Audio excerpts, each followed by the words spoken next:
Hello, good morning everyone. कैसे हैं आप सभी? माय नेम इज़ प्रिया ठाकुर। स्वागत है आपका हमारी लर्न करो द लाइव लर्निंग ऐप पर। मैंने आपको कहा था मेरी क्लासेस जिसने शुरू से देखी है, एक एक प्रश्न। शीतल चौधरी का कल मेरे पास मैसेज आया, उन्होंने मुझे क्वेश्चन भी सेंड किए। सेम मैंने आपको कहा था, देखिए अलंकार आपके एग्जाम में आए हैं और छंद नहीं आए हैं।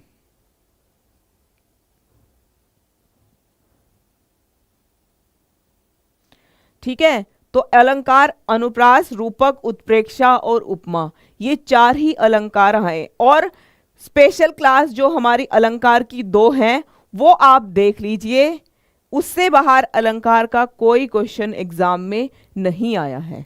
ठीक है, और अगर आपको लगता है कि छंद हमें पढ़ने हैं, देखिए मैं आपको बार बार एक ही बात कहती हूं, ठीक है, और अब मैं कहूंगी भी नहीं, परेशान नहीं होइए। जितना मैं कहती हूँ सिर्फ उस अकॉर्डिंग चलते रहिए। एक एक क्वेश्चन आपको एग्जाम में आया मिलेगा, जैसे अब तक बच्चों को मिला है। ठीक है, तो आपको परेशान नहीं होना है। तो आज का पहला क्वेश्चन है हमारा यहाँ पर, निम्नलिखित में से कौन सा हिंदी का कवि था? तो आपको पता है हिंदी का कवि हमने इसमें से किया था, मैंने आपको करवाया था ये प्रश्न। पर प्रश्न किस तरह से, देखिए साहित्य का आपको डर है। डेली अब मैं आपको काल और क्रम के अनुसार जो जो इंपॉर्टेंट बनता है, इतना आपका एग्जाम नहीं होता है, सभी क्वेश्चन मैं आपको करवा दूंगी। ठीक है, तो यहां पर पहला प्रश्न है हमारे सामने, निम्नलिखित में से कौन सा हिंदी का कवि था? कालिदास, भारवी, बाणभट्ट या फिर हेमचंद्र?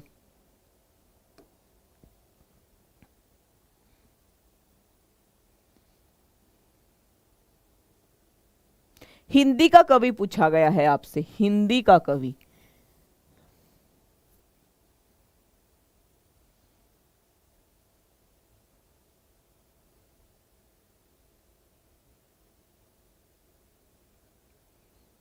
बिल्कुल, ये तो कालिदास है, इनकी रचनाएं मिलती हैं।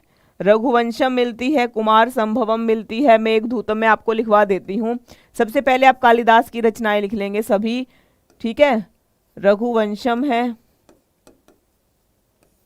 फिर है यहाँ कुमार। अब आपको कहीं कमी नहीं छोड़नी, जो भी प्रश्न बनता है मैं वो आपको सभी करवा दूंगी। ठीक है, कुमार संभवम, मेघदूतम, ऋतुसंहार, इसके बाद मिलती है इनकी अभिज्ञान शाकुंतलम,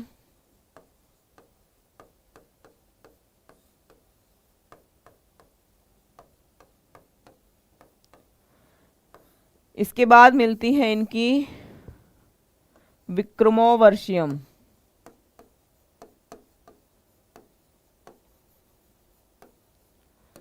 फिर मिलती है इनकी मालविकाग्निमित्रम।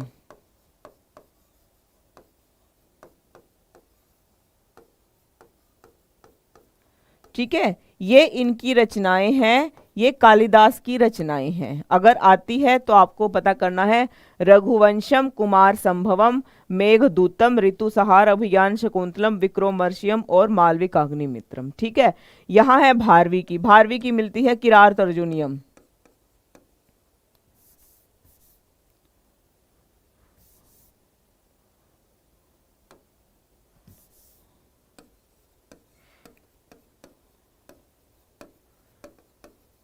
यहां पर ये भारवी की है, और बाणभट्ट की मिलती है कादंबरी।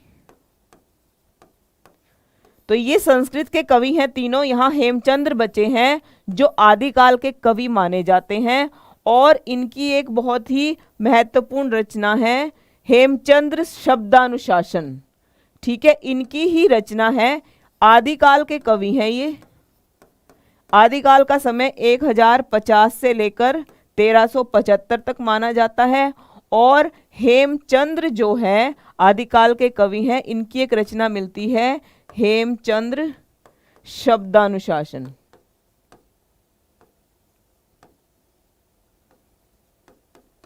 ये इनकी बहुत ही महत्वपूर्ण रचना मानी जाती है। ठीक है, बिल्कुल यहाँ पर डी ऑप्शन बिल्कुल करेक्ट है। हेमचंद्र आदिकाल के कवि हैं, इनकी रचना है हेमचंद्र शब्दानुशासन। अगला प्रश्न है यहाँ पर, बौद्ध और जैन साहित्य किस भाषा में बहुलता, बौद्ध और जैन धर्म साहित्य किस भाषा में बहुलता से मिलता है?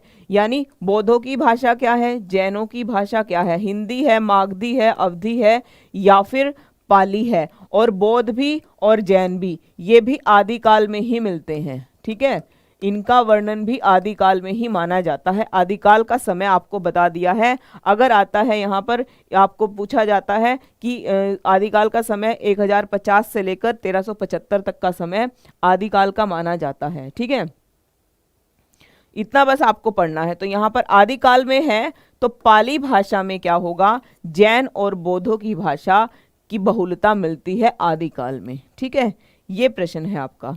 तो डी ऑप्शन यहाँ पर बिल्कुल करेक्ट है। अगला प्रश्न है, शौरसेनी भाषा किस क्षेत्र से में प्रचलित है?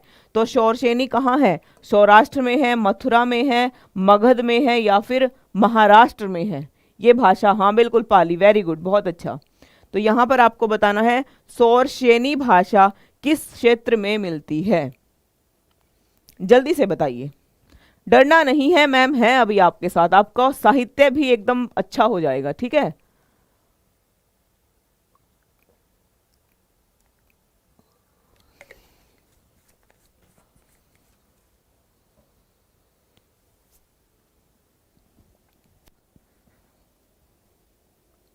तो यहां पर शौरसेनी भाषा जो है वो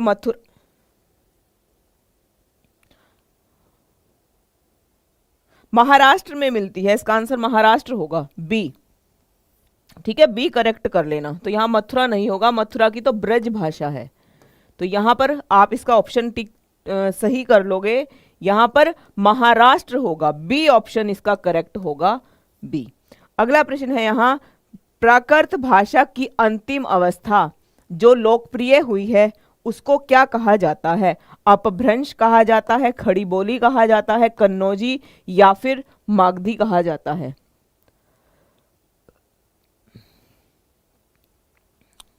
सभी को गुड मॉर्निंग, नमस्ते, राधे राधे।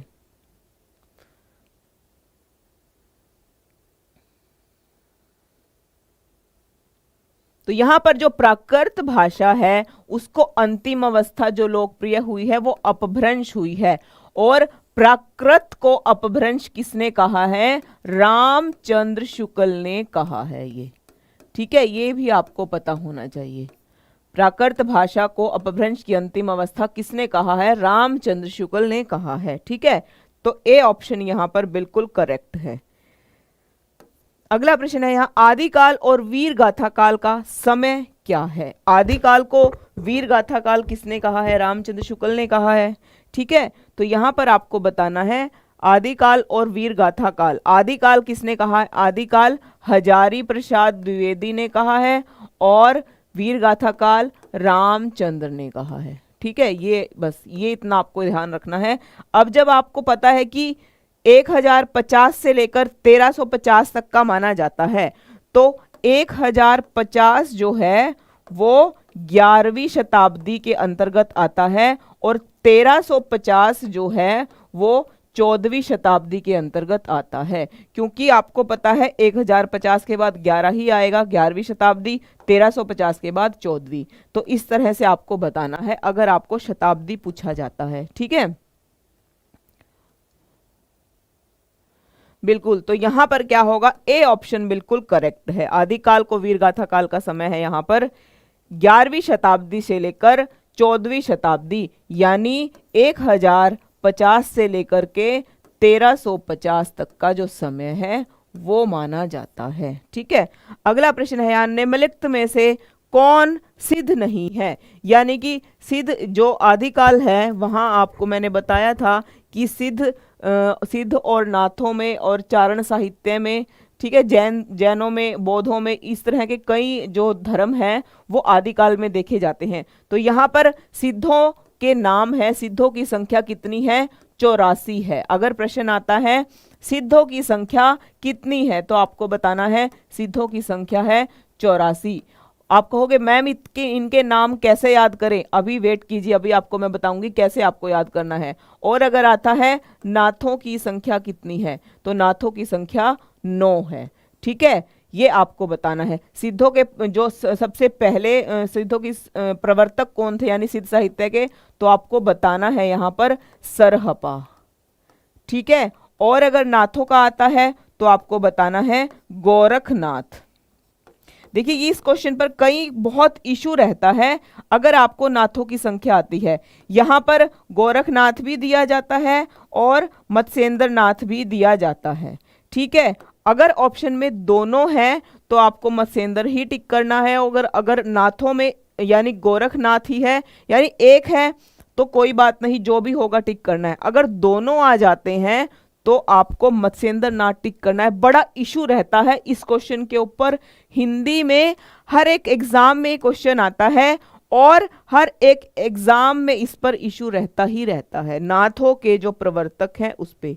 तो यहां पर अब आपको सिद्ध नहीं है ये पूछा गया है, तो सीधी सी बात है, सिद्धों की संख्या 84 ये आपको पता चल गया, नाथों की संख्या 9 है ये आपको पता चल गया, सिद्ध साहित्य के प्रवर्तक सरहपा हैं। पर अगर आता है सिद्धों में कोई नहीं है, सिर्फ आपको इतना पता करना है, अगर आपको सिद्ध पूछा जाता है, जितने भी 84 सिद्ध हैं उनके नाम के पीछे पा लगा होता है, बस ये इसकी पहचान रहती है।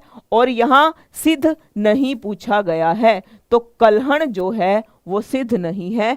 बाकी जितने भी आपके नाम के अंत में पा लगा होगा तो वो सिद्ध साहित्य के ही जो 84 सिद्ध हैं उनमें से ही एक होगा। ठीक है, ये आपको बस इतना बताना है और कुछ नहीं। इससे आपको सीधा सीधा पता चल जाएगा कि सिद्धों की संख्या 84 है और अंत में पा लगा मिलेगा वो सिद्ध है। ठीक है, डी ऑप्शन यहां पर करेक्ट है क्योंकि आपसे सिद्ध नहीं पूछा गया था। अगला प्रश्न क्या है यहां पर, सिद्धों की साधना किस नाम से विख्यात है। अभी आपको बताया था सिद्धों के जो प्रवर्तक थे सरहपा थे, तो यहां पर सिद्धों की साधना किस नाम से फिर विख्यात हुई थी, तो व्रजयान के, हीनयान के, नाथपंथ के या फिर सहजयान के।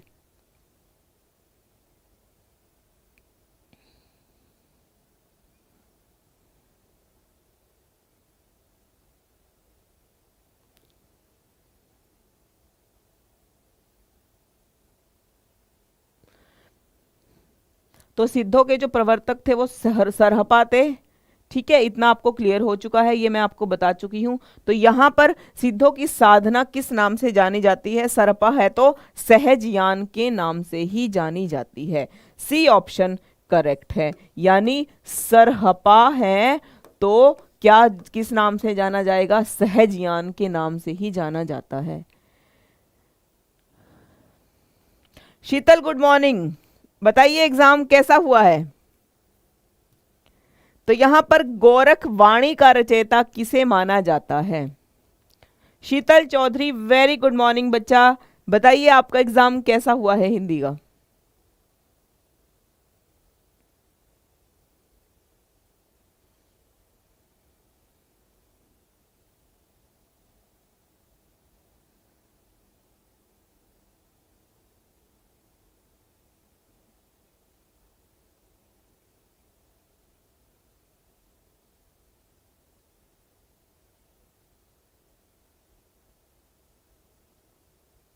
बिल्कुल, तो यहाँ गोरखवाणी है तो गोरखवाणी के रचयिता कौन माने जाएंगे, गोरखनाथ ही माने जाएंगे। ठीक है, इतना आपको पता होना चाहिए। तो बी ऑप्शन यहाँ पर बिल्कुल करेक्ट है। अगला प्रश्न है यहाँ पर, निम्नलिखित प्रवृत्तियों में से कौन सी प्रवृत्ति आदिकाल के साहित्य की नहीं है। तो आदिकाल में क्या है, धर्म, श्रृंगार, वीरता या फिर वात्सल्य रस। तो अगर आपको थोड़ा सा भी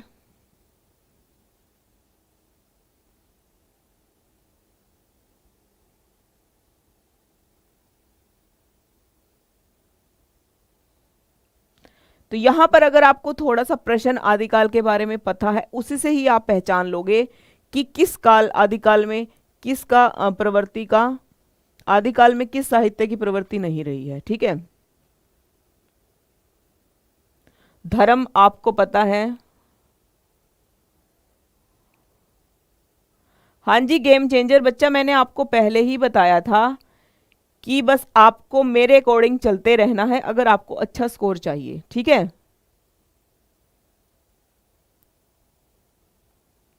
गौतम वर्मा, कोई बात नहीं, आप मेरी क्लासेस देखते रहिए, इजीली आपको एक एक क्वेश्चन एग्जाम में मिलेगा, ठीक है।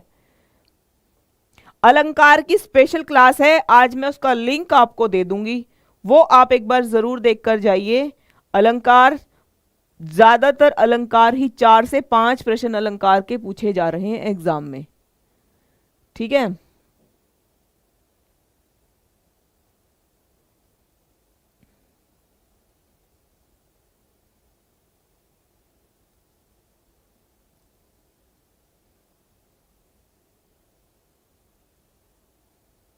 देखिए पोस्टपोन हो गया है, जिनका 7-8 में था उनको 22 का ही होगा अब उनका, परेशान नहीं होना है आपको, जो डेट है वही आपको बताना है। तो यहाँ पर धर्मों में भी बटा हुआ था, श्रृंगार भी था, वीरता भी था, बताइए वात्सल्य भी था, कौन सा यहाँ पर आदिकाल में नहीं था? तो यहाँ पर वात्सल्य रस नहीं था, ठीक है, आदिकाल में वात्सल्य रस नहीं था। अगला प्रश्न है, वीर गाथा काल की रचनाओं में वीर रस के साथ ही शांत रस भी है, भक्ति रस भी है, हास्य रस भी है, श्रृंगार रस भी है।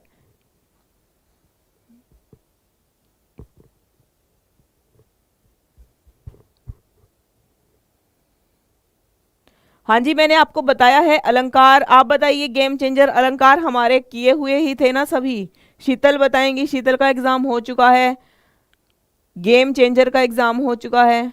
बिल्कुल, अब अमन यादव, अब आपका 22 को ही होगा, अब आपका 8 में नहीं होगा एग्जाम, ठीक है।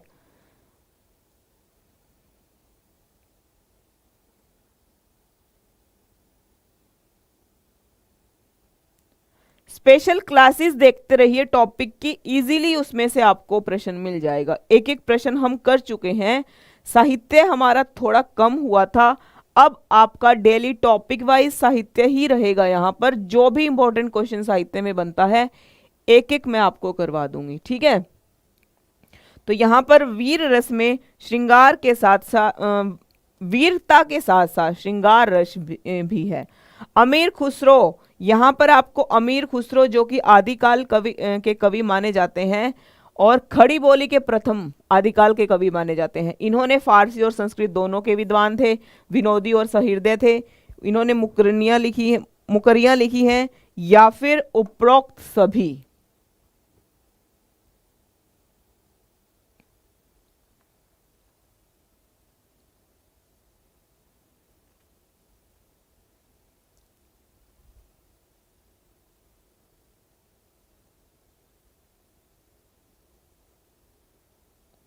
अलंकार का लिंक मैं आज आपको टेलीग्राम ग्रुप पे सेंड कर दूंगी, आप सभी अलंकार देखकर जाइएगा। स्पेशल 2 क्लासेस हैं हमारी अलंकार की।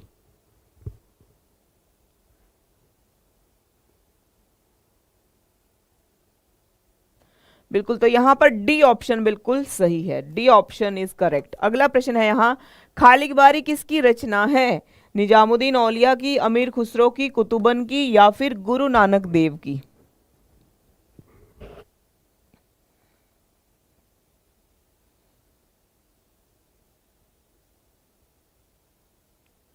आज आपका पेपर नहीं होगा, ठीक है। तो यहां पर खालिक बारी किसकी है? अमीर खुसरो की है, सी ऑप्शन करेक्ट है। अगला प्रश्न है, अमीर खुसरो की मनस्वियां किस भाषा में है? उर्दू में है, हिंदी में है, अरबी में है या फिर फारसी में है? अमीर खुसरो की मनस्वियां।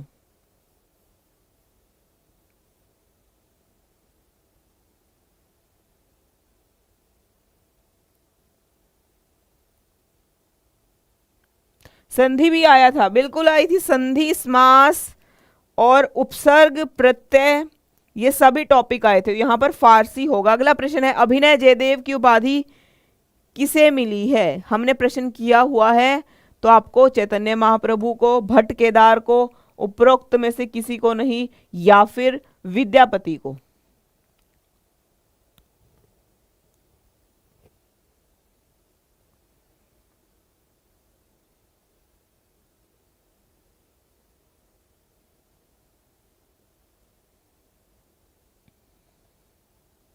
बिल्कुल, तो यहां पर अभिनय जयदेव किसको कहा गया है? विद्यापति को कहा गया है? आदिकालीन कवि माने जाते हैं ये भी।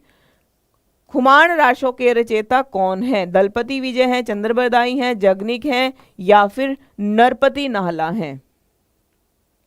खुमान रासो किसकी रचना है?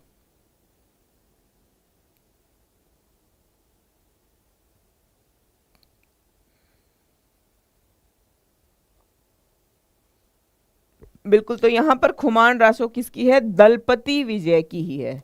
ठीक है। रासो साहित्य की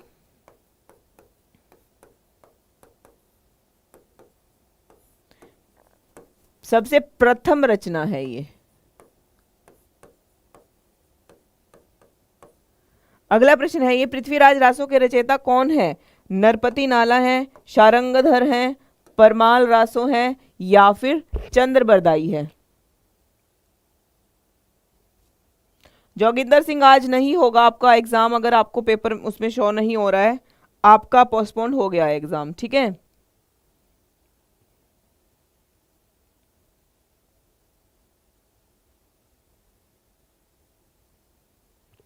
बिल्कुल, तो यहां पर पृथ्वीराज रासो किसकी है? चंद्रबरदाई की रचना है। अगला प्रश्न है, हिंदी का प्रथम महाकाव्य किसे माना जाता है? पृथ्वीराज रासो को, बिसलदेव रासो को, संदेश रासक, रसिक भी हो सकता है, ये रासक भी हो सकता है, अब्दुल रहमान की रचना है या फिर खुमान रासो?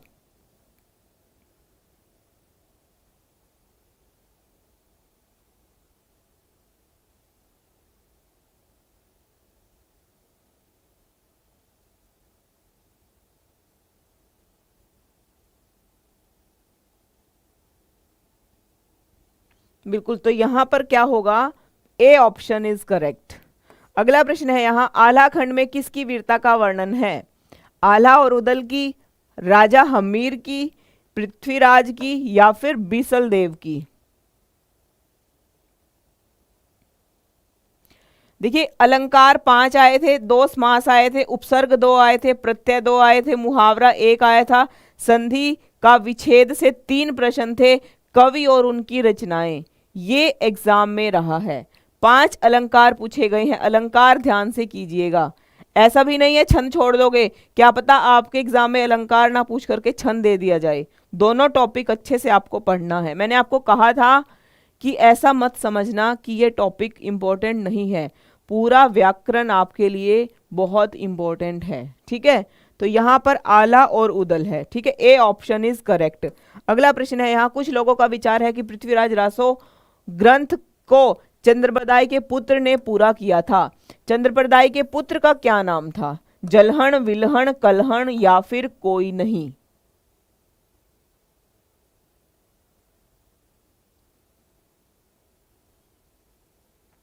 रस नहीं आएंगे, अलंकार और छंद ही आ सकते हैं और व्याकरण के टॉपिक।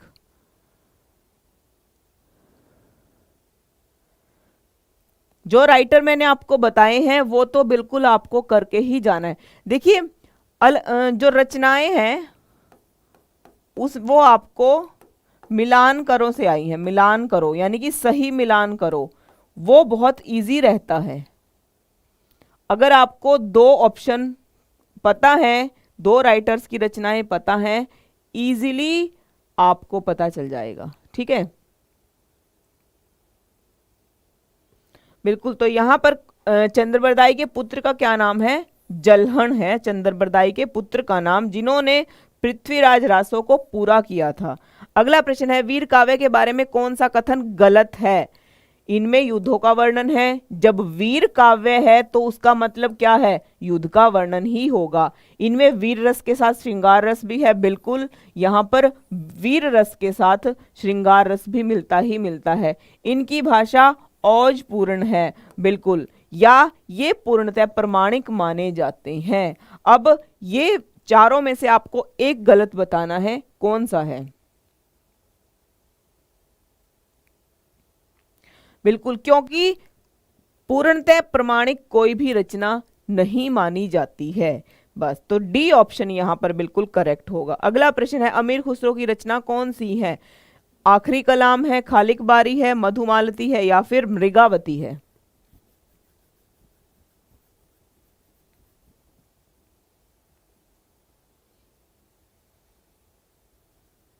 अमीर खुसरो की, बिल्कुल सही है। यहां पर क्या होगा, खालिक बारी अमीर खुसरो की रचना है, बी ऑप्शन करेक्ट है। अगला प्रश्न है, विद्यापति की विख्यात रचना कौन सी है? जिससे विद्यापति को प्रसिद्धि मिली थी वो रचना कौन सी है? पद्मावत है, मधुमालती है, मृगावत है या फिर पदावली है?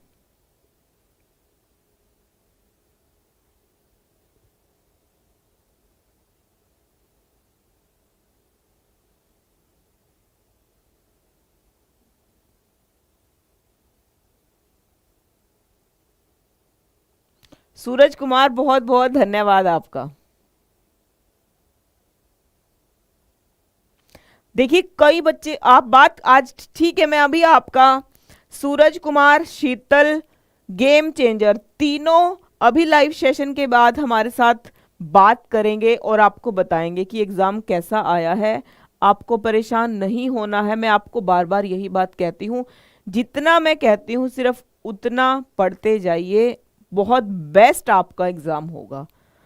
सूरज कहते हैं कि मेरा स्कोर हिंदी में 100% रहा है।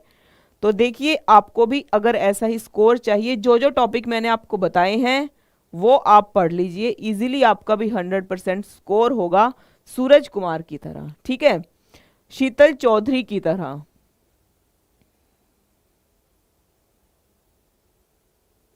तो यहां पर विद्यापति की पदावली है जिससे इनको प्रसिद्धि मिली थी, किस भाषा में है? मैथिली भाषा में है। पद्मावत किसकी है? पद्मावत जायसी की है, ये सूफी प्रेमाख्यान कवि माने जाते हैं। मृगावत किसकी है? मृगावत है यहाँ कुतुबन की। इसको आप याद कैसे रख सकते हैं? मृग कहाँ घूमता है? वन में घूमता है। तो मृगावत किसकी हुई?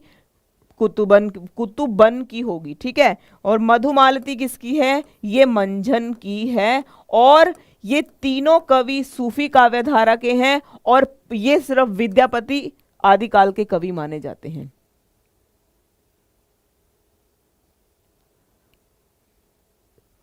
ठीक है, बिल्कुल। तो यहां पर बी इज करेक्ट आंसर। अगला प्रश्न है यहाँ, शारंगधर द्वारा रचित ग्रंथ कौन सा है? शारंगधर ने आलाखंड, पृथ्वीराज रासो, बिसलदेव रासो या फिर हमीर रासो?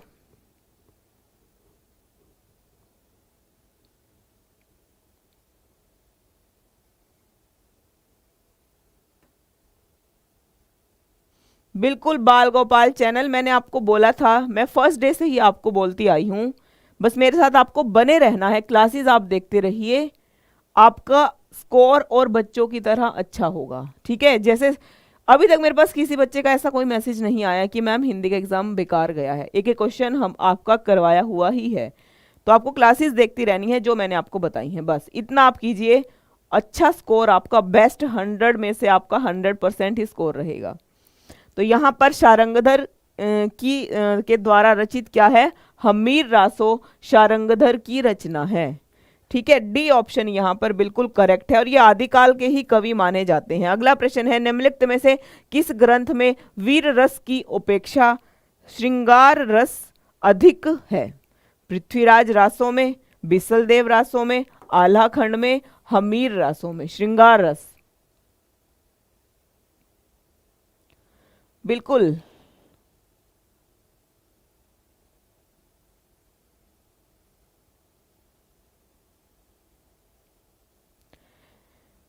एक बात और मैं आपको बता देती हूं, पीडीएफ देखने की बजाय अगर आप मुझे सुनोगे ना, वो आपके लिए बेस्ट रहेगा। मैं आपको बता देती हूँ, पीडीएफ में सिर्फ आप पढ़ सकते हो, पर कई क्वेश्चंस ऐसे होते हैं जो मैंने बताया है कैसे आपको करना है, ठीक है।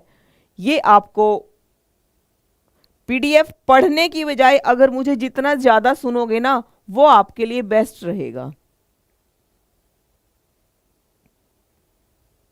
बाल गोपाल चैनल का भी हिंदी का एग्जाम बहुत ही मस्त गया है मैम, मेरा एग्जाम हिंदी का बहुत मस्त गया है, ठीक है। तो यहाँ पर वीर रस के साथ श्रृंगार रस आदिकाल की ही एक रचना है, बीसल देव रासो, ठीक है, इसमें मिलता है। अगला प्रश्न है, वीर गाथा काल की एक रचना संदेश रासक, इसके रचयिता कौन है? शारंगधर हैं, शारंगधर की हम पढ़ चुके हैं, हमीर रासो, अब्दुल रहमान, अमीर खुसरो, हेमचंद्र, इनकी सभी रचनाएं मैंने आपको करवा दी हैं।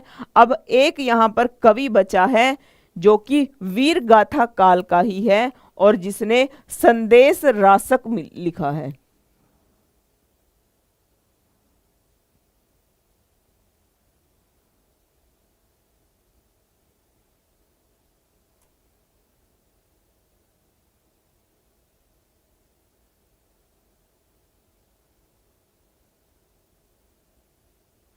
बिल्कुल, तो यहां पर संदेश रासक किसने लिखी है? अब्दुल रहमान ने लिखा है। C option is correct. अगला प्रश्न है, एक प्रतिष्ठित ग्रंथ है उक्ति व्यक्ति प्रकरण, ये किसकी रचना है? और ये एक व्याकरण ग्रंथ माना जाता है, आदिकाल का ही ग्रंथ है ये। आज आपको मैं आदिकाल ही करवाऊंगी, कुछ प्रश्न आपको यहाँ पर भक्ति काल के मिलेंगे। ठीक है, गुड मॉर्निंग, नमस्ते, राधे राधे सभी को। तो यहां पर आपको उक्ति व्यक्ति प्रकरण जो कि वीर गाथा काल की ही रचना है, वीर गाथा काल की, और ये एक व्याकरणिक ग्रंथ माना जाता है। और ये किसकी रचना है? ये किसकी रचना है? तो यहां पर आपको क्या बताना है, ये किसकी रचना है? व्याकरण ग्रंथ है।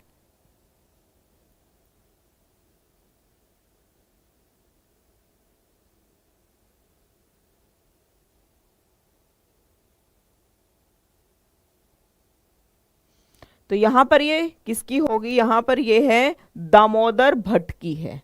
ठीक है, डी ऑप्शन यहां पर बिल्कुल करेक्ट है। एक एक राइटर ऐसा आपको मैं करवा दूंगी, सीधे सीधे प्रश्न आपको एग्जाम में मिलेंगे।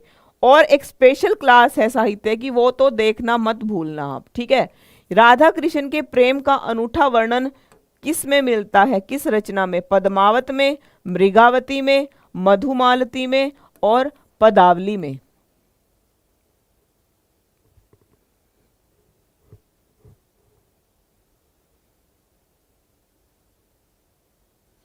टेक्निकल आपके एग्जाम हो चुके हैं?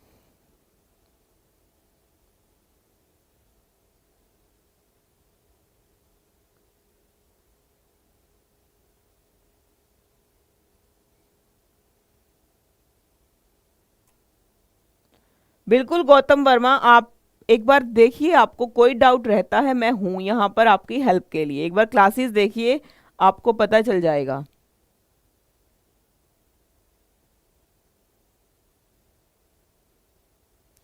टेक्निकल के एग्जाम हो चुके हैं, बताइए जरा। यहां पर राधा कृष्ण का जो प्रेम का अनूठा वर्णन मिलता है वो विद्यापति की पदावली में ही मिलता है, जो कि मैथिली। ओके, ठीक है।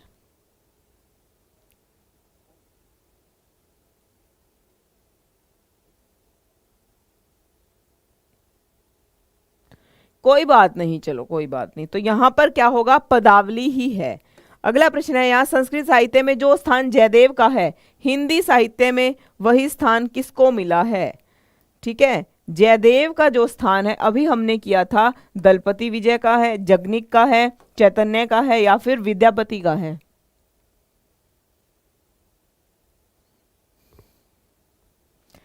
हाँ जी बताइए अनमोल, क्या है बच्चा आपको प्रॉब्लम?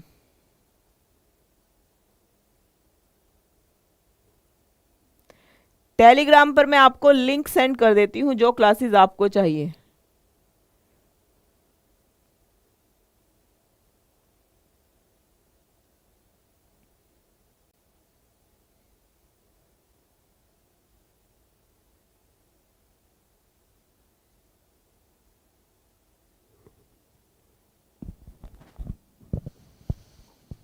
मेरी वॉइस नहीं आ रही?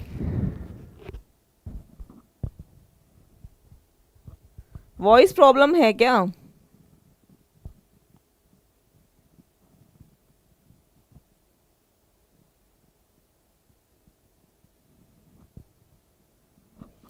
तो यहां पर कौन होगा? जयदेव किसको कहा गया है? संस्कृत में में जो स्थान जयदेव का है वो हिंदी साहित्य में किसका है? विद्यापति का है, क्योंकि विद्यापति को ही अभिनय जयदेव कहा गया है। ठीक है। अगला प्रश्न है, अमीर खुसरो की भाषा पर किसका प्रभाव अधिक देखने को मिलता है? ब्रज भाषा का, मगधी का, भोजपुरी का या फिर अवधी का?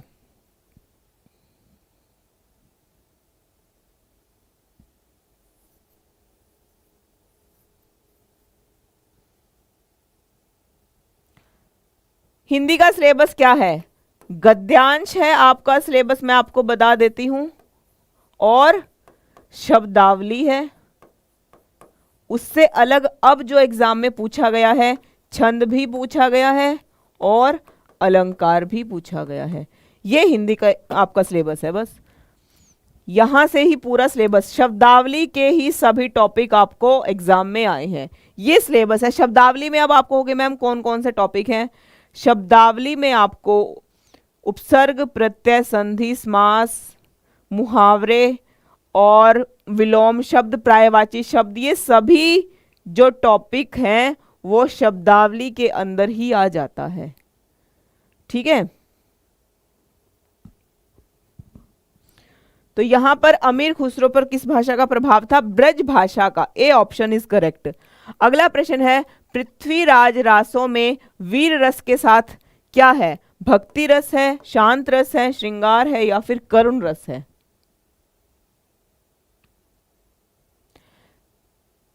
CUET हिंदी विद प्रिया ठाकुर के नेम से टेलीग्राम का लिंक बना हुआ है। वहां पर आपको इंफॉर्मेशन मिलती रहती है टाइम टू टाइम। जो आपके डाउट्स रहते हैं, मैं आपके हर एक बच्चे से मैं बात कर लेती हूं, किसी को कोई भी प्रॉब्लम है। बच्चा, मेरी वॉइस सभी बच्चों को क्लियर है, मेरी वॉइस में कोई प्रॉब्लम नहीं है।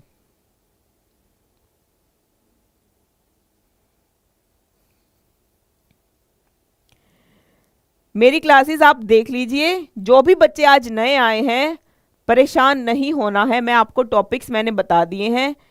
अलंकार और छंद मत भूलिएगा, ठीक है? ये आपको करने ही करने हैं। CUET हिंदी विद प्रिया ठाकुर के नेम से है। CUET हिंदी विद प्रिया ठाकुर के नेम से है। तो यहां पर पृथ्वीराज रासों में वीर रस के साथ साथ श्रृंगार रस भी है।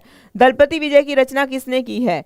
दलपति विजय की रचना कौन सी है? सॉरी, कीर्तिलता है, खुमान रासो है, बिसल देव रासो, पदावली। तो दलपति विजय की रचना कौन सी है यहां पर?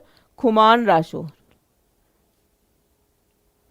बिल्कुल, मैंने बोला था मेरी वॉइस बिल्कुल सही है। सी ऑप्शन यहां पर बिल्कुल करेक्ट होगा। अगला प्रश्न है, विद्यापति की पदावली में वीररस प्रधान है, संयोग श्रृंगार नहीं है, वियोग है, भक्ति और श्रृंगार दोनों है, आश्रयदाता की प्रशंसा मिलती है। पदावली अभी हमने किया था, वहां पर राधा कृष्ण प्रेम प्रसंग आपको पदावली में पढ़ने को मिलता है। तो इजीली आपको पता चल जाएगा कि कौन सा ऑप्शन पदावली के लिए बेस्ट है। ठीक है।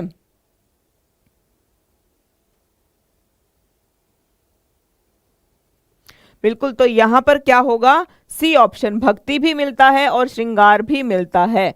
ठीक है। अगला प्रश्न है यहां पर, खुमान रासों में क्या है? राजा शिव सिंह की वीरता का वर्णन है, चित्तौड़ के खुमान के युद्धों का वर्णन है, पृथ्वीराज के यश का वर्णन है, आला उदल की वीरता का वर्णन है।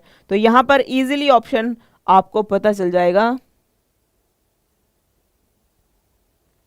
बिल्कुल, तो यहां पर खुमान रासों में क्या है? चित्तौड़ के राजा हैं खुमान के, उनके युद्धों का वर्णन किया गया है। अगला प्रश्न, आदिकाल में निम्नलिखित में से कौन सी रचना तिरहुत के शासक की प्रशंसा पर लिखी गई है?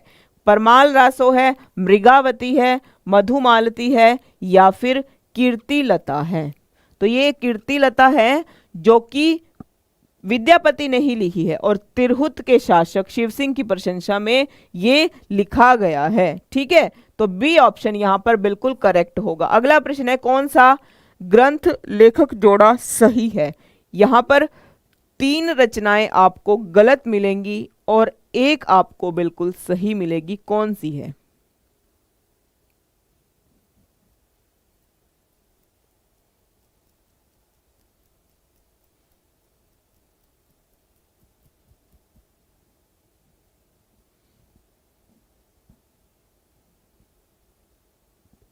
बिल्कुल, तो यहां पर पृथ्वीराज रासो किसकी रचना है? ये चंद्रबरदाई की रचना है, जिनको इन्होंने अधूरा छोड़ दिया था। बाद में इनके पुत्र ने इनको इसको पूरा किया था। ठीक है, तो बी ऑप्शन यहाँ पर बिल्कुल करेक्ट है। अगला प्रश्न है, किस कवि को हिंदी का आदि गीतकार माना जाता है? जायसी को, जयदेव को, विद्यापति को या फिर जगनिक को? गीतकार किसको माना जाता है?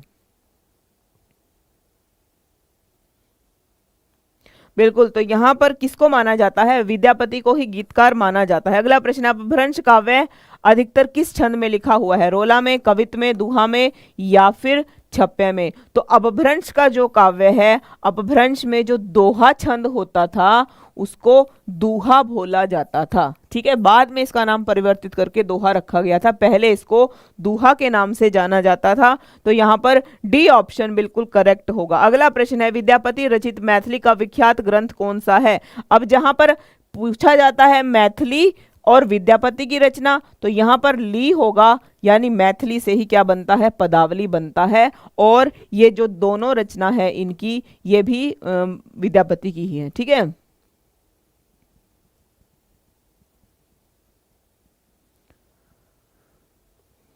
बिल्कुल, तो यहां पर क्या होगा? पदावली ही है। अगला प्रश्न है, यहाँ आदिकाल को कुछ साहित्यकारों ने क्या कहा है? महाकाव्य काल कहा है, चारण काल, साधना काल या फिर आचार्य काल? आदिकाल को कुछ साहित्यकारों ने क्या कहा है? बिल्कुल, तो यहां पर क्या होगा? आदिकाल को चारण काल के नाम से भी जाना जाता है। ये आपको मैंने कई बार प्रश्न करवाया हुआ है। अमीर खुसरो की पहेलियां और मुकरियां किस भाषा में है? अरबी में है, अवधी में है, खड़ी बोली में है या फिर फारसी में है?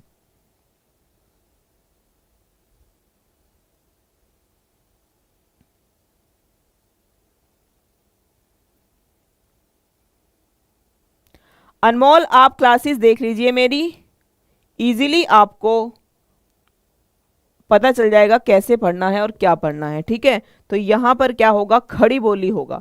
अगला प्रश्न है, निम्नलिखित में से कौन सा निर्गुण भक्ति धारा का कवि नहीं है? जायसी, मीरा, नानक या फिर कबीर?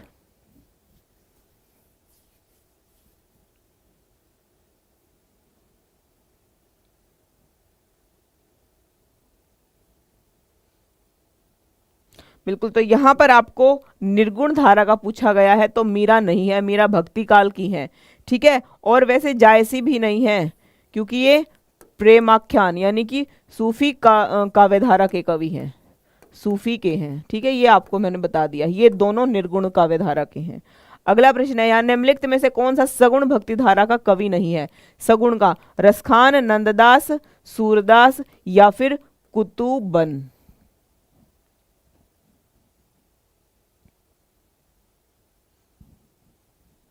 सूफी काव्यधारा जो थी उसमें कुतुबन आते हैं, और जितनी भी रचनाएं सूफी काव्य में लिखी गई हैं सभी में क्या है?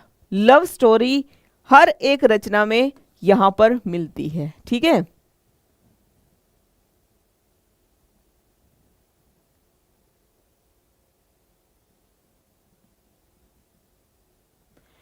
जो बचे हैं वो ही एग्जाम होंगे। ठीक है, तो यहां पर कुतुबन होगा, तो यहां पर कौन सा ऑप्शन सही है? D option. जितनी लव स्टोरी हैं वो सूफी काव्यधारा में ही मिलती हैं। अगला प्रश्न है, यहाँ कौन सा कवि ज्ञान मार्गी शाखा का नहीं है? कबीर, दादू दयाल, जायसी या फिर मलूक दास? तो यहां पर जायसी आपको अलग मिलेगा, बाकी ये तीनों ज्ञान मार्गी शाखा के यानी संत काव्यधारा के ये कवि कहे जाते हैं। जायसी क्या है? ये प्रेम काव्यधारा के कवि कहे जाते हैं। ठीक है, तो यहाँ प्रेम आख्यान, प्रेम से ही पता चलता है, जितनी लव स्टोरीज हैं वो सभी प्रेम काव्यधारा में ही मिलती हैं। ठीक है,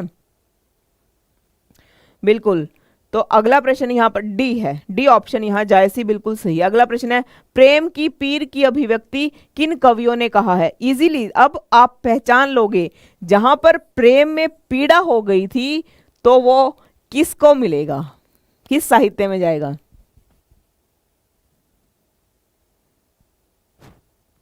तो यहां पर जब प्रेम की पीर की अभिव्यक्ति किन कवियों ने की थी, अभी प्रश्न इसीलिए मैंने आपको पहले बता दिया था कि आपको आगे प्रॉब्लम ना हो। तो यहां पर प्रेम मार्गी कवियों ने किया था, सगुण ने, उपरोक्त में से किसी ने नहीं, या फिर ज्ञान मार्गी कवियों ने?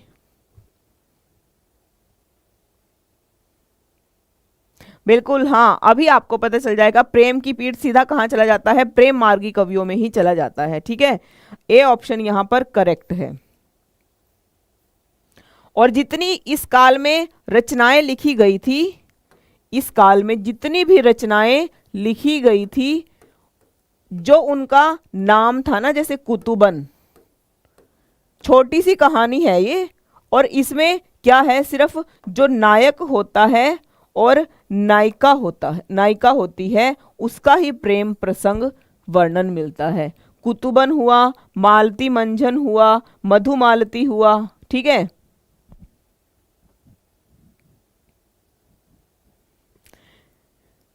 तो यहां पर बीजक में किसकी कविताएं संग्रहित हैं? बीजक में जायसी की, रहीम की, नानक की या फिर कबीर की?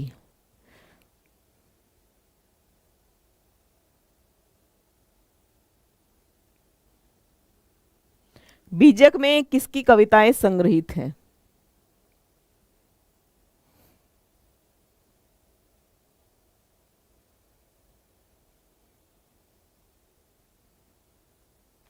तो यहां पर बीजक में किसकी रचनाएं हैं? कबीरदास की है। कौन सी? साखी शबद रमैनी, ये मैंने आपको बताया ही हुआ है। अगला प्रश्न है यहां पर, प्रेम मार्गी कवियों पर किसका गहरा प्रभाव हुआ है? प्रेम मार्गी जितने भी कवि थे, सूफी संप्रदाय का, विशिष्ट द्वैतवाद का, नाथ संप्रदाय का या फिर अवतारवाद का, यहां पर आपको बताना है।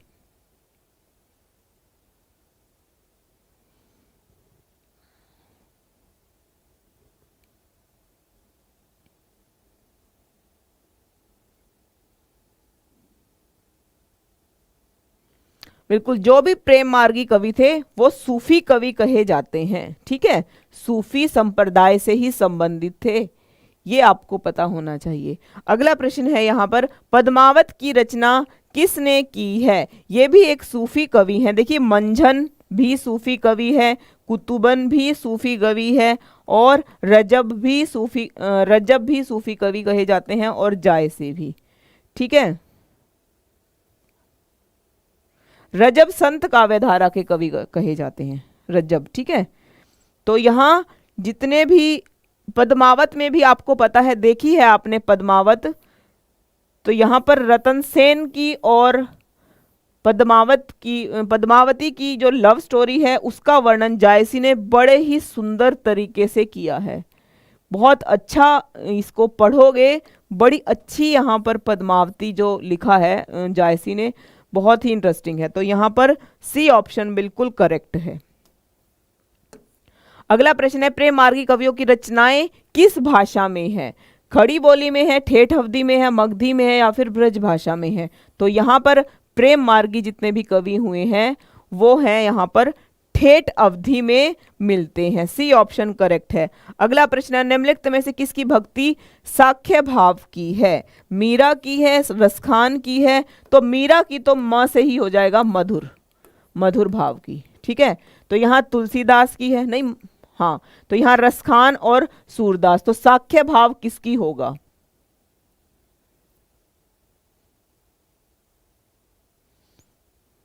तो यहां पर क्या होगा? सूरदास की ही है साख्य भाव की, और वात्सल्य रस मिलता है।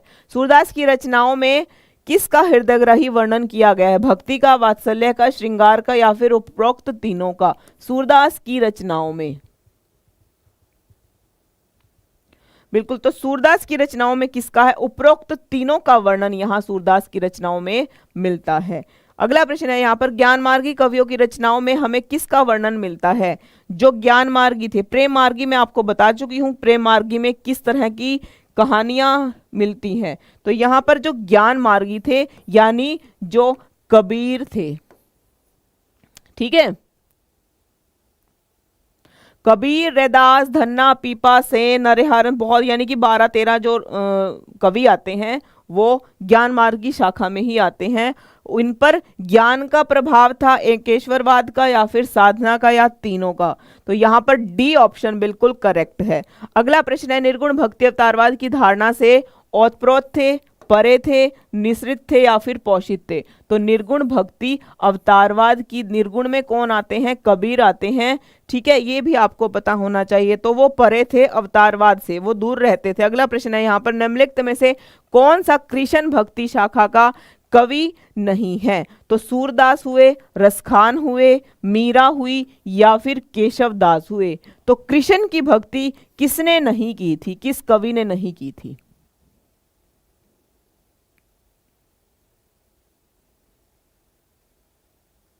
बिल्कुल, तो यहां पर कृष्ण भक्ति किसने नहीं की थी? केशवदास ने नहीं की थी। अगला प्रश्न है, लहरतारा स्थान का संबंध किससे है? किसका जन्म लहरतारा में हुआ था? जायसी का, कबीर का, मलूक का या फिर रसखान का?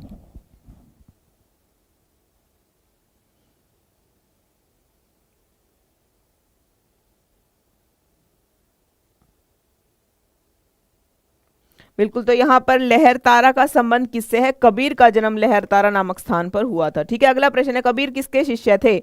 तो रामानंद, रामानुजाचार्य, गोरखनाथ या फिर वल्लभाचार्य के शिष्य थे?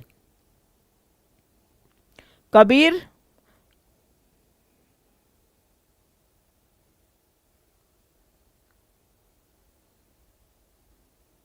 बिल्कुल, तो ये कबीरदास जो थे ये रामानंद के शिष्य थे।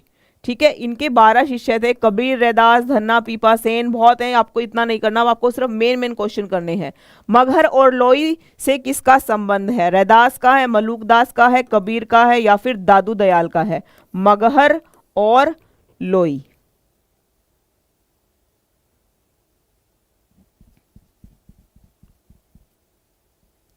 बिल्कुल, तो यहां पर मगहर और लोई से कबीर का ही संबंध है। अगला प्रश्न है, कबीरदास के संबंध में कौन सा कथन गलत है?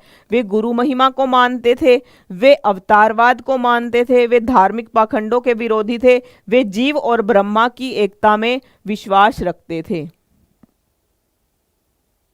बिल्कुल, तो यहां पर कौन सा आपसे गलत पूछा गया है? अभी आपने किया था कि वे अवतारवाद से परे थे, कौन? कबीर। ठीक है, अगला प्रश्न करते हैं, जायसी का पद्मावत काव्य क्या है? मनस्वी शैली में लिखा गया है, भक्ति काव्य है, खड़ी बोली है या फिर उपरोक्त सभी है? जायसी का पद्मावत काव्य। बिल्कुल, तो यहां पर जो जायसी का पद्मावत है वो है मनस्वी शैली में लिखा गया है।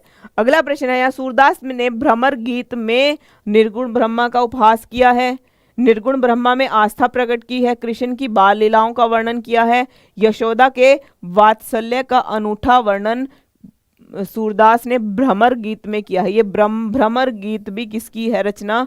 सूरदास की ही है। ठीक है, बिल्कुल, तो यहां पर क्या होगा? निर्गुण ब्रह्मा का उपहास किया है। कहां? भ्रमर गीत में। अगला प्रश्न है, रास पंचाध्यायी किसके विख्यात रचना है? नंददास की है, कुंभन दास की है, स्वामी हरिदास की है या फिर रसखान की है? तो यहां पर रास पंचाध्यायी किसकी होगी? नंददास की होगी, जो कि अष्टछाप के कवियों के एक प्रसिद्ध कवि माने जाते हैं। ठीक है, यहां पर क्या होगा? A option is very correct. अगला प्रश्न है, निम्नलिखित में से कौन से अष्टछाप के 8 कवियों में सम्मिलित नहीं है? तो अष्टछाप के कवि उन्हें कहा जाता है जो 8 कवि थे और वो 8 के 8 कृष्ण की भक्ति में संलग्न थे। इन कवियों को अष्टछाप का नाम दे दिया गया था। वल्लभाचार्य के पुत्र थे विट्ठलनाथ, तो विट्ठलनाथ ने अष्टछाप की स्थापना की थी।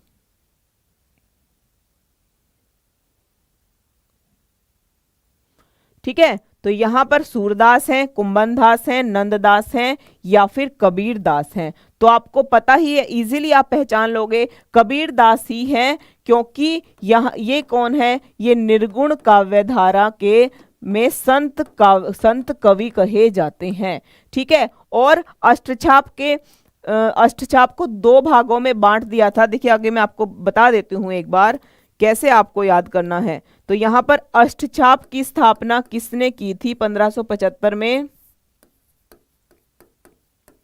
तो अष्टछाप की स्थापना वल्लभाचार्य के पुत्र ने की थी, विट्ठलनाथ ने। ठीक है, इन्होंने क्या किया था? 4 जो कवि थे वो अपने उसमें रखे थे, अष्टछाप के 2 भागों में बांटा गया था, और 4 अपने, इन्होंने विट्ठलनाथ ने अपने शिष्य बनाए थे। तो यहाँ पर जो सबसे आपको बताना है, वल्लभाचार्य के 4 शिष्य अष्टछाप के कौन थे। यहाँ पर कुंभनदास,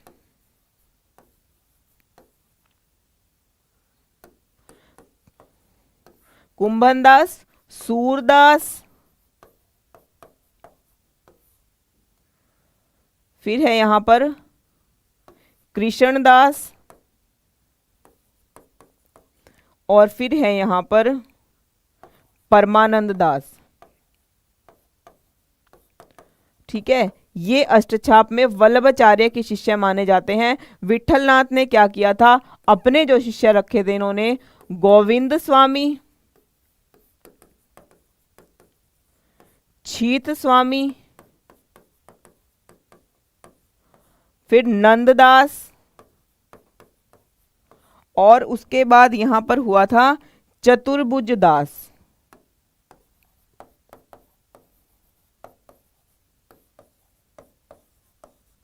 ठीक है, तो ये 4 जो शिष्य थे ये थे यहां पर वल्लभाचार्य के, और ये जो 4 शिष्य थे ये थे यहां पर विट्ठलनाथ के। और ये 8 कवि जो हैं ये अष्टछाप के कवि कहे जाते हैं। बस इतना आपको याद रखना है। ठीक है, और कुंभनदास के पुत्र कौन थे, चतुर्भुज दास कुंभनदास के ही पुत्र थे। इतना सिर्फ आपको याद रखना है। यहाँ पर अष्टछाप के कवियों में 8 कवि थे, ये 8 कवि हैं। 2 ग्रुप में डिवाइड थे, 4 वल्लभाचार्य के शिष्य थे और 4 यहाँ पर विट्ठलनाथ के शिष्य थे। ठीक है,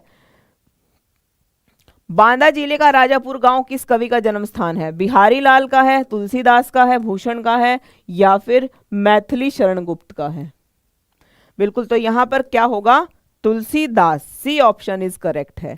अगला प्रश्न है, कवितावली के रचयिता, बहुत बार किया हुआ है, ट्रिक भी बताई हुई है, स्पेशल क्लास देख सकते हैं, वहां आपको इस तरह के सभी क्वेश्चन मिल जाएंगे। तो यहां पर क्या होगा, तुलसीदास होगा, बी ऑप्शन इज करेक्ट होगा। अगला प्रश्न है यहां पर, तुलसीदास रचित विनय पत्रिका में विनय और भक्ति के पद हैं, वैराग्य के पद हैं, या फिर बाल लीला के पद हैं, या फिर उपरोक्त सभी है। तुलसीदास की रचित विनय पत्रिका में, बिल्कुल, तो यहां पर तुलसीदास की जो है वहां पर विनय और भक्ति के ही पद माने जाते हैं विनय पत्रिका में। अगला प्रश्न है, राम भक्ति काव्य में ज्ञान को श्रेष्ठता प्रदान की गई है, भक्ति को या वैराग्य को या उपरोक्त दोनों को बराबर स्थान दिया गया है। राम भक्ति काव्य में ज्ञान को श्रेष्ठता प्रदान की गई है, भक्ति को श्रेष्ठ माना गया है, वैराग्य को श्रेष्ठ माना गया है, उपरोक्त दोनों को बराबर स्थान दिया गया है। बिल्कुल, यहाँ पर भक्ति को श्रेष्ठ माना गया है। कहाँ पर, भक्ति को श्रेष्ठ माना गया है। अगला प्रश्न है, केशवदास कवि होने के साथ साथ क्या थे। तो जितने भी रीतिकाल के कवि हैं ना, रीतिकालीन जितने भी कवि हैं उनको आचार्य भी कहा जाता है। ठीक है, तो यानी कुछ कवियों को आचार्य, तो यहाँ पर केशवदास जो हैं वो आचार्य भी कहे जाते हैं, और केशवदास काल और क्रम के अनुसार से ये भक्तिकालीन कवि कहे जाते हैं, पर जो इनकी रचनाएं हैं वो रीतिकाल के अंतर्गत आती हैं। लक्षण ग्रंथ इन्होंने लिखे हैं रीतिकाल में, तो ये आचार्य भी थे।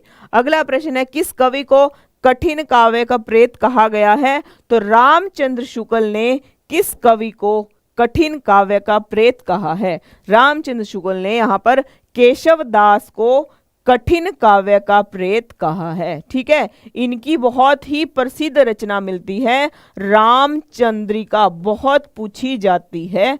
रामचंद्रिका किसकी रचना है, केशवदास की रचना है। ठीक है, तो सी ऑप्शन यहां पर करेक्ट हो जाएगा।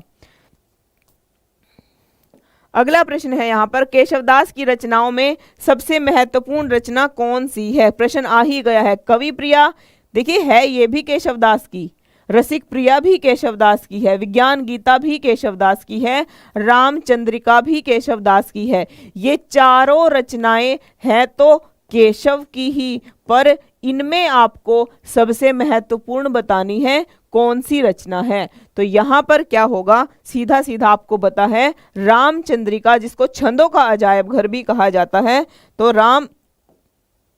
रामचंद्रिका को छंदों का अजायब घर भी कहा गया है।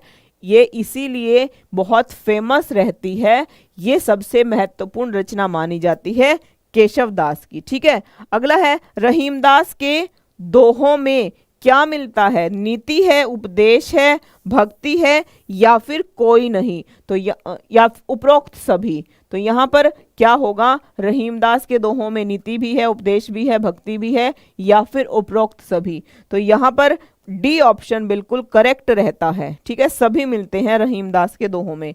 अगला है कवित रत्नाकर, बहुत पूछा जाता है ये क्वेश्चन, वेरी वेरी इंपॉर्टेंट रहता है एग्जाम में। तो यहाँ पर कवित रत्नाकर किसकी रचना है? अब अगर नहीं रहता है याद तो आपको मैं बता दूंगी, जब भी आपको कवित रत्नाकर पूछा जाता है तो यहाँ पर ना आपको दिखेगा तो सीधा सीधा सेनापति पर आपको टिक कर देना है। ठीक है, तो ये आपको पढ़ना है। तो कवित रत्नाकर किसकी है? सेनापति का है कवित रत्नाकर। सी ऑप्शन यहाँ पर बिल्कुल करेक्ट है। ठीक है, अगला प्रश्न करते हैं, भक्तमाल के रचयिता कौन है? देखिए, हमने एक क्लास में प्रश्न किया था, हमने एक क्वेश्चन किया था सुदामा चरित। सुदामा चरित किसकी रचना है? उसमें मैंने आपको ऑप्शन पे नाभादास बताया था, तो वो मैंने उस दिन गलत मेरे से हो गया था। आपको यहाँ सुदामा चरित अगर पूछा जाता है तो आपको बताना है ये नरोत्तम दास की है, नरोत्तम दास की रचना रहता है सुदामा चरित। ठीक है, ये आप करेक्शन कर लेंगे अगर आपने कहीं पर भी अपना नोट्स बनाया होगा, सुदामा चरित नरोत्तम दास का है। ठीक है, तो यहाँ पर भक्तमाल किसकी है? अग्रदास की है, नंददास की है, नरोत्तम दास की है, या फिर नाभादास की है? तो यहाँ आपको भक्तमाल पता है नाभादास की है, और ये ब्रज भाषा में है, अष्टायाम भी इन्होंने लिखा है। ठीक है, ये आपको बताना है। तो यहाँ पर बी ऑप्शन बिल्कुल करेक्ट हो जाएगा, नाभादास। ठीक है, अगला प्रश्न है, अजगर करे नहीं चाकरी, पंछी करे न काम। तो यहाँ पर एक आलसियों के लिए एक पंक्ति कही है, और वो संत काव्यधारा के एक कवि हैं, बहुत ही प्रसिद्ध कवि माने जाते हैं। तो उनमें कौन है? कबीरदास हैं, नंददास हैं, रहीमदास हैं, या फिर मलूक दास हैं?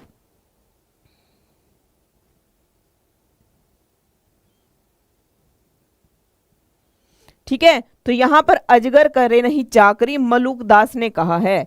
ठीक है, जैसे अजगर आलसियों की तरह पढ़ा रहता है, उसके ही बारे में इन्होंने कहा है कि जो व्यक्ति आलसियों की तरह पढ़े रहते हैं वो कुछ काम नहीं कर सकते हैं। ठीक है, इस तरह से इन्होंने ये पंक्तियां कही हैं। तो ये मलूक दास की हैं। अगला प्रश्न है, दादू दयाल, ये भी संत काव्यधारा के कवि कहे जाते हैं। तो दादू पर कबीर का प्रभाव था, सरलता का व सादगी में विश्वास रखते थे, या दादू ने गुरु को बहुत महत्व दिया था, या फिर उपरोक्त दोनों? तो दादू दयाल भी संत काव्यधारा के कवि कहे जाते हैं। राजस्थान का कबीर किसको कहा जाता है? बड़ा प्रश्न पूछा जाता है। तो यहाँ अगर पूछा जाता है राजस्थान का कबीर किसको कहा जाता है, तो दादू दयाल को ही राजस्थान का कबीर कहा जाता है। तो यहाँ पर डी ऑप्शन बिल्कुल करेक्ट है। ठीक है, अगला प्रश्न है, सूफी संप्रदाय के प्रमुख कवि कौन है? तो इजीली आपको पता चल जाएगा, सूफी से संबंधित क्या है? प्रेमाख्यानिक जितने भी कवि हैं वो। तो यहाँ रसखान होगा, जायसी होगा, रहीम होगा, या फिर केशव दास होगा? बिल्कुल, तो यहाँ पर सूफी है जो, वो कौन है? जायसी है। ए ऑप्शन बिल्कुल करेक्ट रहता है यहाँ पर। अगला प्रश्न है, खीरा सिर से काटिए मलियत नाक नमक लगाए, ये उक्ति किसकी है? कबीर की है, रसखान की है, या फिर दादू, या फिर रहीम की?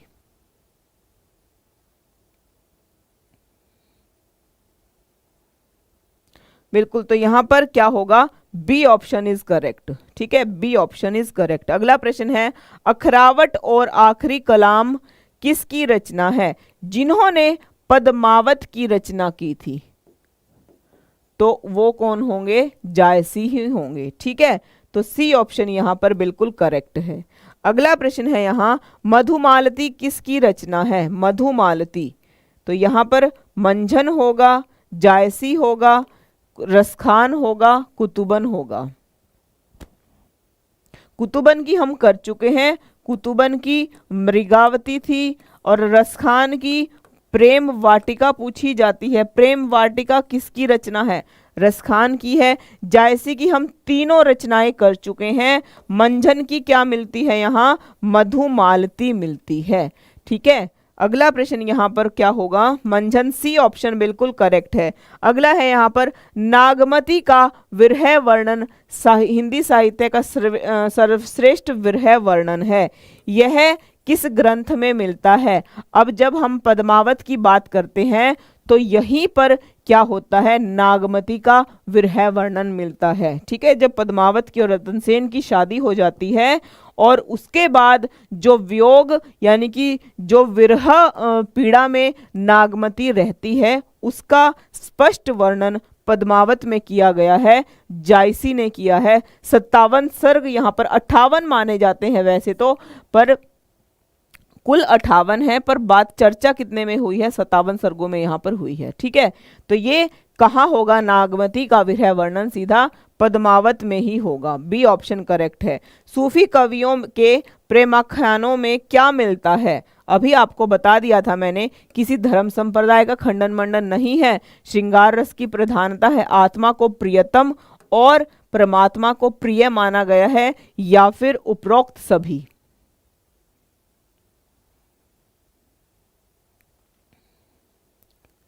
बिल्कुल, तो यहां पर क्या होगा? सूफी उपरोक्त सभी माना जाता है। ठीक है, अगला प्रश्न है यहाँ, मीरा के पदों में क्या मिलता है? राजस्थानी भाषा का प्रयोग हुआ है, अवधी भाषा का प्रयोग हुआ है, खड़ी बोली का, या फिर उपरोक्त सभी का।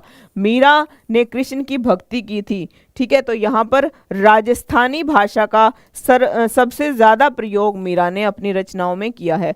प्रेम वाटिका किसकी रचना है? अभी हमने प्रश्न किया था, मीराबाई की है, जायसी की है, रसखान की है, या फिर विद्यापति की है। तो यहाँ पर प्रेम वाटिका किसकी होगी? प्रेम वाटिका है यहाँ पर रसखान की। B option is correct. अगला प्रश्न है यहाँ पर, महाप्रभु वल्लभाचार्य ने पुष्टि मार्ग की स्थापना की है। पुष्टि मार्ग में ईश्वर प्राप्ति का सबसे मुख्य साधन क्या रहता है? ज्ञान रहता है, भक्ति रहता है, वैराग्य, या फिर गुरु। बिल्कुल, तो यहाँ पर वल्लभाचार्य ने भक्ति मार्ग की स्थापना की है। ठीक है, अगला प्रश्न है यहाँ पर, अष्टछाप के कवि सूफी थे, राम भक्त थे, कृष्ण भक्त थे, या फिर निर्गुण ब्रह्म के उपासक थे? अभी हमने किया था ये प्रश्न। अष्टछाप के 8 कवि बताए थे।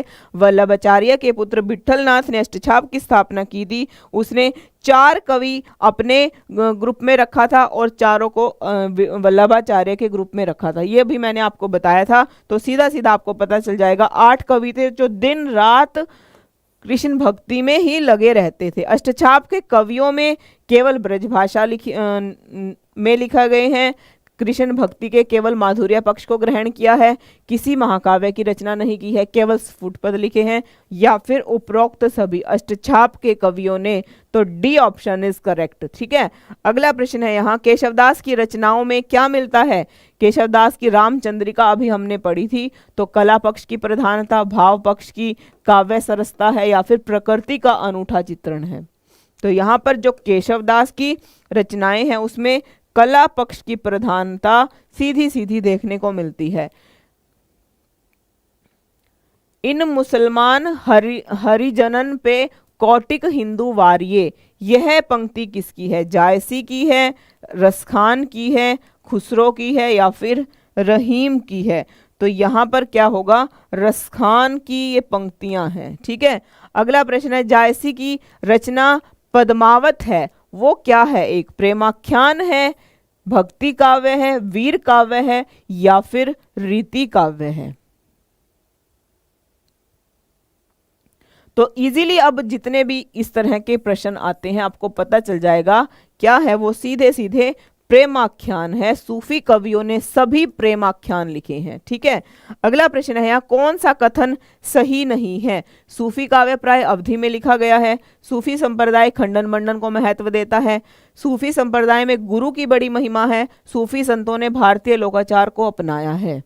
ठीक है, तो कौन सा कथन यहाँ पर सही नहीं है? तो यहाँ पर खंडन मंडन उन्होंने नहीं किया था, उन्होंने प्रेमाख्यानों पर ही अधिक बल दिया था।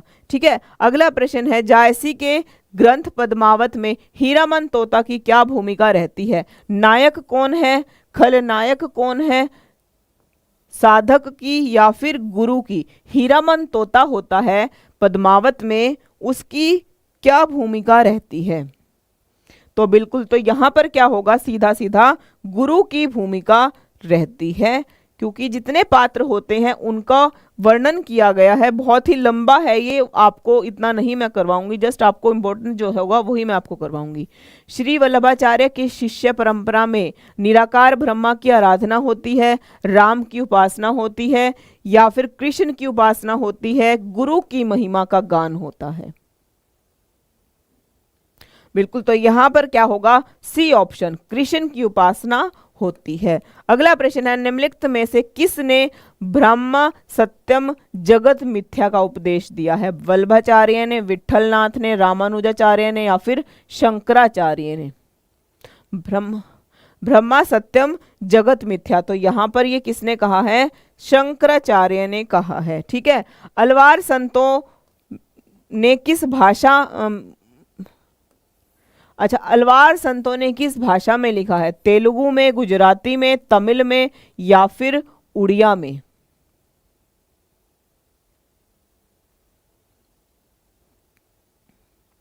तो सीधा सीधा अलवार संतों में क्या होगा, D option is correct, Tamil में लिखा है।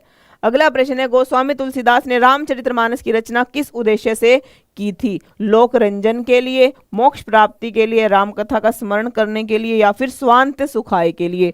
बहुत पूछा जाता है ये प्रश्न। तो यहां पर स्वांत सुखाय के लिए इन्होंने रचना की थी रामचरितमानस की। अगला प्रश्न है, निम्नलिखित में से किसने राधा वल्लभ संप्रदाय नामक ग्रंथ की नामक नया पंथ चलाया है? हित हरिवंश ने, छीत स्वामी ने, कृष्णदास ने, या फिर वल्लभाचार्य ने? तो अगर आपको प्रश्न समझ में आया होगा, इजीली आपको इस प्रश्न का आंसर पता चल जाएगा, क्योंकि ये दोनों क्या हैं, ये दोनों तो अष्टछाप के कवि हैं। ठीक है, वल्लभाचार्य भी जो इनके शिष्य थे वल्लभाचार्य के, ये उनमें उनकी ही शरण, मतलब उनके ही ग्रुप में आते हैं। कृष्णदास भी छीत स्वामी विठलनाथ के ग्रुप से आता है। बचा कौन यहाँ पर? सिर्फ हित हरिवंश राय बच्चन। ठीक है, तो यहाँ पर हित हरिवंश राय ने राधा वल्लभ संप्रदाय की रचना की थी। एक हित 84 रचना पूछी जाती है, हित 84 किसकी है? तो हित 84 यहाँ पर हित हरिवंश राय की ही रचना है। ठीक है, तो ए ऑप्शन यहाँ करेक्ट है। अगला है, किस रस की अभिव्यक्ति में सूरदास संसार के सर्वश्रेष्ठ कवियों में जाने जाते हैं? तो सूरदास ने, अभी मैंने आपको बताया था, श्रृंगार है, वात्सल्य है, या फिर शांत रस है? बिल्कुल, तो यहां पर जो सूरदास हैं वात्सल्य रस के प्रसिद्ध कवि माने जाते हैं, वात्सल्य ही आएगा। अगला प्रश्न है, सूरदास का प्रमुख ग्रंथ सूर सागर है। जनश्रुति है कि इसमें कुल कितने पद हैं? तो 1 लाख है, 10,000 है, 60,000 है, या फिर 1.25 लाख है? तो यहां पर जनश्रुति है कि सूर सागर में लगभग 1.25 लाख के आसपास पद हैं। ठीक है, बी ऑप्शन यहां पर बिल्कुल करेक्ट होगा। अगला प्रश्न है, सूरदास की एक रचना है साहित्य लहरी, इसमें सूरदास ने किसका वर्णन किया है? कृष्ण की बाल लीलाओं का, राधा के नक्शिक वर्णन है, कृष्ण की रास लीलाओं का, या उद्धव गोपी संवाद लिखा है? ठीक है, तो यहां पर क्या होगा, साहित्य लहरी है सूरदास की रचना। तो इसमें इन्होंने क्या किया हुआ है, राधा का नख से लेकर शिख तक वर्णन किया हुआ है। ठीक है, राधा का। अगला प्रश्न है यहाँ पर, रसखान ने किस भाषा में रचना की है। अभी हमने प्रेम वाटिका की थी, जो कि रसखान की बहुत ही महत्वपूर्ण रचना मानी जाती है। तो ये किसका है यहाँ पर, सी ऑप्शन इज करेक्ट। यहाँ पर ब्रज भाषा बिल्कुल सही आंसर है। अगला है पुष्टिमार्ग के प्रवर्तक कौन थे। पुष्टिमार्ग की हमने अभी बात की थी, अष्टछाप के कवियों की। अष्टछाप में 8 कवि आ जाते हैं। तो रामानंद को हमने पढ़ा था, रामानुज को पढ़ा है, शंकराचार्य को पढ़ा है, वल्लभाचार्य को पढ़ा है। किसको यहाँ पर हमने अष्टछाप में जिनको पढ़ा था वो ही क्या होते हैं, वो ही पुष्टिमार्ग के कवि कहे जाते हैं। तो इजीली आपको ऑप्शन देखकर ही आंसर पता चल जाएगा कि अष्टछाप के कौन से कवि यहां पर रहे हैं।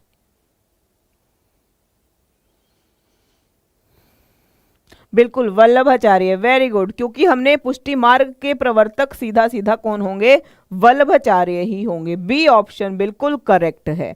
अगला प्रश्न है यहाँ, अष्टछाप के कवियों में सबसे बड़ा स्थान किसे दिया गया है। अष्टछाप के कवि 8 कवि हुए, नंद को, सूर को, विट्ठल को या फिर छीत स्वामी को।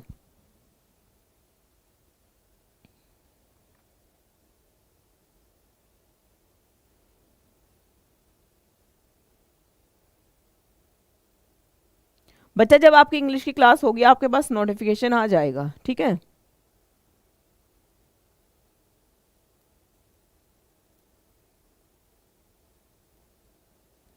तो यहां पर क्या होगा, अष्टछाप के कवियों में सबसे बड़ा स्थान किसको दिया गया है, वो है सूरदास जी को सबसे बड़ा स्थान दिया गया है। वात्सल्य सम्राट किसे कहा जाता है, सूरदास को कहा जाता है। इनकी सिर्फ 3 ही रचनाएं मिलती हैं, सूर सागर, सूर सावली और साहित्य लहरी। ठीक है, ये 3 रचनाएं अष्टछाप में सबसे श्रेष्ठ स्थान इन्हीं को दिया गया है। ठीक है, अधिकारी कवि, अष्टछाप का अधिकारी कवि किसे कहा जाता है, कई बार प्रश्न पूछ लिया जाता है।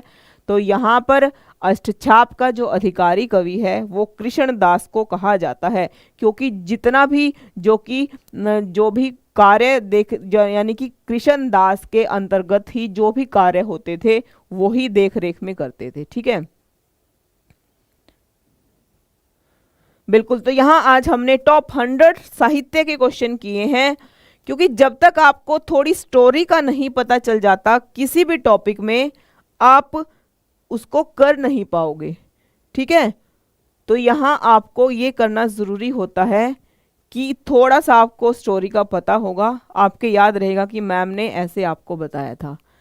ठीक है, तो आज का सेशन हमारा यहीं पर ख़त्म होता है। इसका फ्री पीडीएफ आपको लर्न करो ऐप पर मिल जाएगा, और आपको सभी को टेलीग्राम ग्रुप ज्वाइन करना है। गोकुल सर का, गोकुल विद गोकुल छाबड़ा सर के नेम से है। सभी इंफॉर्मेशन आपको टाइम टू टाइम सर वहां पर देते रहते हैं। ठीक है, धन्यवाद, आपका दिन शुभ हो।